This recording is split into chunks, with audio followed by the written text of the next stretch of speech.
அன்னைக்கு ஒரு நாள் ஒரு பையன் ஒரு நாய் கடைக்கு போய் ஒரு குறிப்பிட்ட நாய்க்குட்டி தான் வேணும்னு கடைக்காரர்கிட்ட கேட்டான்.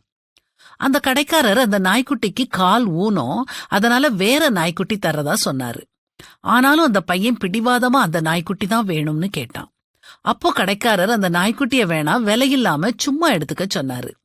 அந்த பையன் அதுக்கும் ஒத்துக்கல. கடைக்காரரை வற்புறுத்தி அதுக்குண்டான விலைய கொடுத்துட்டு அந்த நாய்க்குட்டிய சந்தோஷமா எடுத்துட்டு போனான். கடைக்காரருக்கு ஒரே ஆச்சரியம். அவன் போறதை எட்டி பார்த்தாரு. அவன் காலை கெந்தி கெந்தி நடந்து போய்கிட்டு இருந்தான். ஆமா, அந்த பையன் நடக்க கஷ்டப்பட்டதுனாலதான் அந்த ஊனமான நாய்க்குட்டி படும் கஷ்டம் அறிஞ்சி அது மேல பாசம் வச்சு அதை வளர்க்க ஆசைப்பட்டான். நமக்கும் சில நேரங்கள்ல கஷ்டங்கள், பிரச்சனைகள், துன்பங்கள் வரும்போது நமக்கு ஏன் இந்த கஷ்டம் வருதுன்னு நாம யோசிப்போம். நாம சில கஷ்டங்களை அனுபவிச்சாதான் மத்தவங்க அதே கஷ்டங்களை அனுபவிக்கும் போது அவங்களோட துயரம், மனநிலை நமக்கு நல்லா தெரியும்.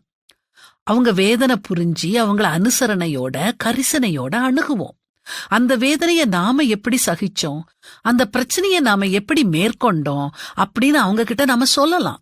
அது அவங்களுக்கு ஆறுதலாவும் தெம்பாவும் இருக்கும். அதனால இனிமே நமக்கு துன்பம் வர்றப்போ சந்தோஷப்படுவோம். ஏன்னா நாம யாருக்கோ உதவுறதுக்கு தயார்படுத்தப்படுறோம்.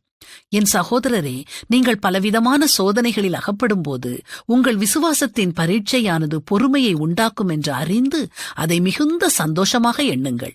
நீங்கள் ஒன்றிலும் குறைவுள்ளவர்களாயிராமல் பூரணராயும் நிறைவுள்ளவர்களாயும் இருக்கும்படி பொறுமையானது பூரண கிரியை செய்ய கடவது அப்படின்னு வேதத்திலையும் எழுதப்பட்டிருக்குது.